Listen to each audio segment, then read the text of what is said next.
বেরিয়েতে আবার বদোয়া দেওয়ানের লেগে এক্সপার্ট।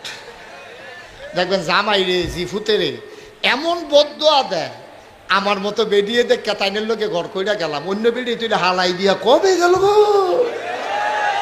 50 বছর ঘর কইরা লাইছে, বেরি খালি ফেজ আনতো, এবার আর মনও নাই। এবার সান্দিনা গেছে, ফোন দিয়া কইছে ঘরে ফেজ নাই, ফেজ আন বুড়ো বুড়া মানুষ না, ফেজ আনতো আর মনও নাই, তারা হুড়া করে আইয়া পড়ছে, এখন মোবাইল না, তারা হুড়া করে আইয়া পড়ছে। এবার ফেজ আনছে না কেড়ে এবি দিয়ে, এবার ঘর ঢুকনের লগে লগে যে একটা ফত কইছে, এবার আর রু বেড়াইয়া বন্ধ হইয়া যে গেতে লইছে। সুইটটা সাইটটারে বেড়াইয়া এবি দিয়ে এমন গালি দেয়, ওইসে এই কোথরি এটি তো গনে ঘন্যও ঠিক করতাম পারি না, নিজের তীরে নিজে কইতে আছে, আসেনি খাচ্ছ। এবারে বদদোয়া দিয়া বইছে কি কয়, যেই শয়তানে পাখিটার ফাও বান্ধা পাখিটার ফাওড়া ভাঙছে, আল্লাহ যেন তার ফাওড়া ভাঙে। কথাটা কইতে দেরি আল্লাহ তো কবুল করে লাইছে।